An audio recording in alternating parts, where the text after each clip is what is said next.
So welcome back to my YouTube channel SP study classes 9335 पर। आज की इस वीडियो में हम लोग देखेंगे क्लास 12th फिजिक्स के बारे में। इस वीडियो के अंदर क्लास 12th फिजिक्स के बारे में डिस्कस करेंगे। इस वीडियो में हम क्लास 12th फिजिक्स के 3 सबसे महत्वपूर्ण न्यूमेरिकल जो वेरी मोस्ट इंपॉर्टेंट न्यूमेरिकल हैं आपके बोर्ड एग्जाम के लिए, तो इस वीडियो के अंदर हम 3 सबसे महत्वपूर्ण जो न्यूमेरिकल देखेंगे। ऐसे न्यूमेरिकल हैं जो बोर्ड एग्जाम में प्रीवियस ईयर क्वेश्चन पेपर में और ऑनसाल पेपर में कई बार आ चुके हैं। ठीक है स्टूडेंट, तो ये क्वेश्चन सबसे ज़्यादा इंपॉर्टेंट होने वाले हैं आज की इस वीडियो के अंदर। ठीक है, तो आज का इस वीडियो आप लोगों के लिए सबसे ज़्यादा महत्वपूर्ण होने वाला अगर आप लोगों को बोर्ड एग्जाम 2023 देना है। ठीक है स्टूडेंट, तो आइए हम वीडियो को शुरू करते हैं ज़्यादा ना लेट किए हुए। तो देखिए पहला क्वेश्चन हमारे पास क्या है कि एक बिंदु आवेश से कोई एक बिंदु आवेश है, उससे 1 मीटर की दूरी पर उत्पन्न वैद्युत क्षेत्र की तीव्रता, जो वैद्युत क्षेत्र उत्पन्न हो रहा है उसकी तीव्रता 450 वोल्ट है। वैद्युत आवेश की गणना करना है हमें। ठीक है, हमें किसकी गणना करना है? वैद्युत आवेश की। फिर एक बार क्वेश्चन समझ लीजिए, न्यूमेरिकल समझ लीजिए। हम आपको तरीका बता देंगे न्यूमेरिकल आपको किस तरीके से सॉल्व करना है। अगर ये तरीका आप अगर न्यूमेरिकल के अंदर फॉलो करते हैं तो एक भी नंबर आपका न्यूमेरिकल के अंदर नहीं कटेगा। ठीक है स्टूडेंट, जैसा कि एक बिंदु आवेश, कोई एक बिंदु आवेश है 1 मीटर की दूरी पर, उससे कितनी दूरी पर? 1 मीटर। देखिए सबसे पहले हम लिखेंगे गिवन, हमें क्या दिया? GIVEN given. ठीक है, गिवन में हमें क्या क्या दिया कि दूरी मतलब R= दिया गया 1 मीटर। ठीक है, 1 मीटर दूरी पर उत्पन्न वैद्युत क्षेत्र की तीव्रता मतलब E बराबर हमें दिया गया है। E बराबर 450 वोल्ट दिया गया है, B4 वोल्ट। ठीक है, 450 वोल्ट दिया गया है, तो E बराबर 450 वोल्ट दिया गया। ठीक है, तो वैद्युत क्षेत्र की तीव्रता E बराबर 450 वोल्ट प्रति मीटर। ठीक है, वोल्ट प्रति मीटर है। तो वैद्युत आवेश यानी कि हमें Q निकालना है। Q क्या है? Question mark. तो हमें Q निकालने के लिए क्या होगा कि हमें एक सूत्र हमने पढ़ा था वैद्युत क्षेत्र की तीव्रता का व्यंजक E= 1/4πε0। ठीक है, Q/R²। ये स्टूडेंट हम लोगों ने एक सूत्र पढ़ा था, इसका हमने डेरिवेशन भी सिद्ध किया था, जिसको आपको जो अगर आपको ये डेरिवेशन नहीं आता तो आप चैनल पे जाकर उसको देख सकते हैं। ठीक है, तो इस डेरिवेशन में हम देखेंगे। ठीक है, तो इस डेरिवेशन में हमें सब कुछ दिया गया है। हम पहले आपको बता देते हैं कांस्टेंट मान 1/4πε0 का मान कितना होता है? 1/4πε0 का मान होता है 9 × 10⁹। ठीक है, ये मान अभी हमें रखना पड़ेगा। ठीक है स्टूडेंट, तो क्या करें, हम इस मान को रख दें, इसको हटा दें, तो हमारे पास E= क्या हो जाएगा? 9 × 10⁹ इंटू Q=R²। ठीक है, इतना हो गया। अब हमें क्या पता है? E का मान तो दिया गया है। ठीक है, ये वाला, तो E= हमें रखना है 450 E= 9 × 10⁹ इंटू Q हमें पूछा गया, R हमें दिया गया 1। अगर हम 1 का वर्ग करेंगे तो 1 ही आएगा।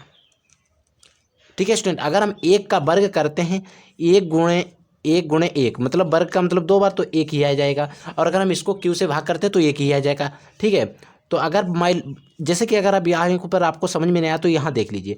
अगर हमें 10/1 दिया गया, 1 को हम 10 से भाग करेंगे तो 10 × 1 = 10 यानी कि 10 ही आंसर आएगा। अगर यहाँ पर 100 दिया है, 100 × 1 = 100 यानी कि 100 ही आएगा। ठीक है, 1 से भाग कर रहे हैं तो हमारे पास यहाँ पर Q ही बचेगा। 450 = 9 × 10⁹ इंटू Q बचा। अब हम क्या करें? Q हमें निकालना है, तो Q क्या हो जाएगा? इसका 75 450 यहाँ अपॉन 9 इंटू 10⁹ 9 × 45।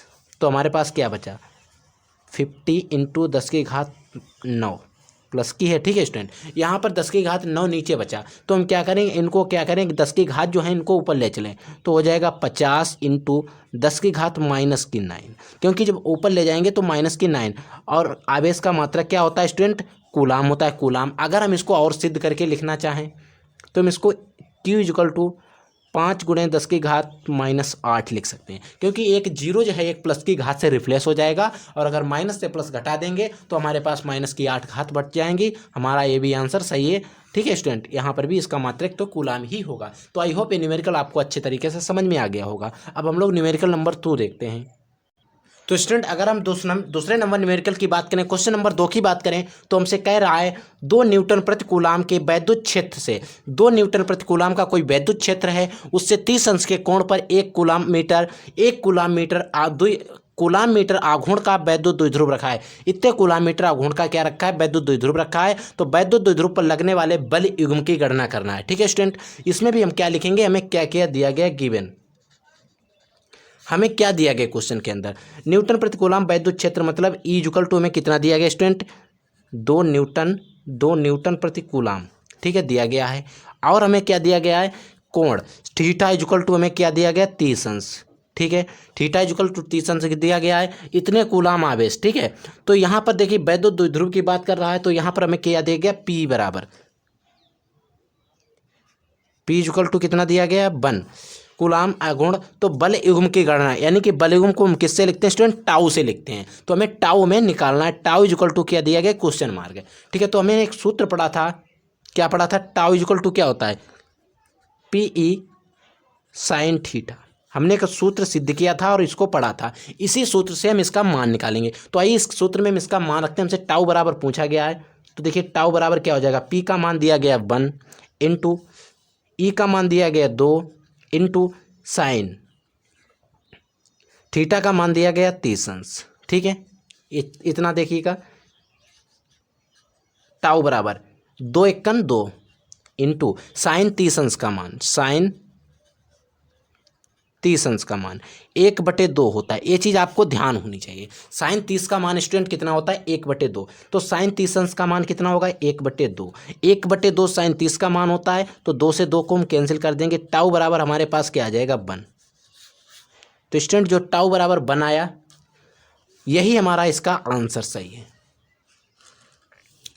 कितना आंसर आया स्टूडेंट, टाउ बराबर 1, ठीक है। टाउ बराबर कितना आया, 1, इसी का आंसर ये सही है, ठीक है। इसी आंसर को हम लिख देंगे, ये भी हमारा आंसर राइट है, ठीक है स्टूडेंट। देखिए हम आपसे ये कहते हैं कि क्वेश्चन आपको न्यूमेरिकल इस तरीके से सॉल्व करना है। न्यूमेरिकल कोई हुआ नहीं होता है। अगर हम इसी न्यूमेरिकल को अगर हम क्वेश्चन पेपर के अंदर उतार दें तो लगभग आधे से ज़्यादा पेज में आएगा, क्योंकि क्वेश्चन का पेपर होता है उसमें बड़ा बड़ा और दूर दूर लिखा होता है और कई लाइन छोड़ के लिखा होता है। अगर आप समझेंगे तो यही न्यूमेरिकल आपको बहुत अच्छा और बहुत बड़ा लगता है पेपर के अंदर, तो आप क्या करते हैं, इससे भयभीत हो जाते हैं, उसको सॉल्व करने की कोशिश अच्छे से नहीं करते हैं।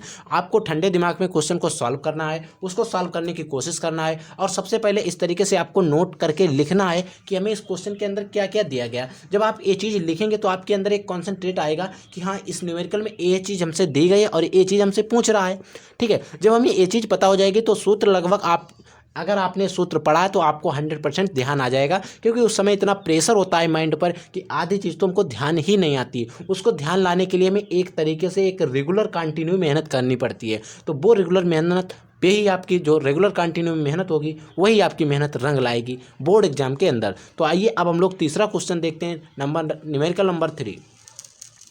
तो स्टूडेंट हमारा तीसरा न्यूमेरिकल क्या है, देखिएगा। वायु में प्रकाश की चाल 3 × 10⁸ मीटर पर सेकेंड है। 1.5 अपवर्तनांक वाले कांच में प्रकाश की चाल क्या होगी। समझिए, इसमें भी हम सबसे पहले लिखेंगे गिवन। हमें क्या दिया गया है, वायु में प्रकाश की चाल c = हमें दिया गया है 3 × 10⁸ मीटर प्रति सेकेंड, ठीक है। स्टूडेंट एक कांस्टेंट मान होता है, इतना ही होता है। वायु में प्रकाश की जो चाल होती है वो 3 × 10⁻8 मीटर पर सेकेंड से होती है, ठीक है। अगर आपका जो सूर्य का प्रकाश आता है वो इतनी ही चाल से हमारी धरती तक आता है, ठीक है स्टूडेंट। अपवर्तनांक मतलब En बराबर हमें दिया गया 1.5। वायु में प्रकाश की चाल यानी कि B बराबर कांच में प्रकाश की चाल यानी कि B = क्वेश्चन मार्क चाल, ठीक है। तो हम इसके लिए हमने एक सूत्र पढ़ा था, N = C/V। अपवर्तनांक के लिए हमने एक सूत्र पढ़ा था, ठीक है। इसी सूत्र से हम इसको निकाल देंगे। जैसा कि हमें n बराबर दिया गया है, हमें n बराबर कितना दिया गया है 1.5, ठीक है। इसको हम क्या करें, चेंज कर लें, इसके बटे 1 मान के इसको तिरछा गुणा कर रखें, n नीचे आ जाएगा, b = देखिए। तो इसको हम क्या किया, सिद्ध किया जो, तो b हमारी इधर c तो c की जगह पे रहेगी, n जो है इसके साथ रिप्लेस होकर नीचे आ जाएगा। तो n जो था हमारा नीचे आ गया, तो ये सूत्र हमारा बन गया, ठीक है। इसी में b हमें तो निकालना है, c हमें कितना दिया गया 3 × 10⁸ अपॉन b का मान दिया गया 1.5, हटाया दशमलव, ऊपर हमने एक 0 बढ़ा दिया, 15 दूनी 30। तो b = कितना आ गया 2 × 10⁸ मीटर प्रति सेकेंड हो जाएगा इसका भी मात्रक। ठीक है स्टूडेंट, तो ये था इसका आंसर, यही answer is the right answer. तो देखिए b=1 कितना सरल क्वेश्चन होते हैं और इसी तरीके से क्वेश्चन आते हैं आपके बोर्ड एग्जाम में, कोई हुआ क्वेश्चन नहीं आते हैं। ये भी क्वेश्चन बहुत इंपॉर्टेंट क्वेश्चन है, ऐसे क्वेश्चन थे जो हमारे बोर्ड एग्जाम में कई बार आ चुके हैं, उन्हीं क्वेश्चन को हमने लिया था। तो आई होप ये क्वेश्चन आपको, ये वीडियो बहुत पसंद आया होगा। अगर आपको वीडियो पसंद आया हो तो वीडियो को एक लाइक कर दीजिए, और अगर आप चैनल पर नए तो चैनल को सब्सक्राइब कर दीजिए। और जो स्टूडेंट हमारे पास कमेंट कर रहे थे कि सर हमको क्वेश्चंस के वीडियो, तो उनके लिए ऑलरेडी कुछ वीडियो बने हुए पड़े हुए हैं, आप उनको जाकर देखिएगा, उनसे तैयारी करिए। और हम आपके साथ लगे हुए हैं, अब तक जो भी क्वेश्चन बचे हुए हैं उनकी तैयारी और आगे कराएंगे। तो आइए स्टूडेंट, अब हम लोग मिलेंगे एक नए वीडियो में नए टॉपिक के साथ, तब तक के लिए जय हिंद, वंदे मातरम।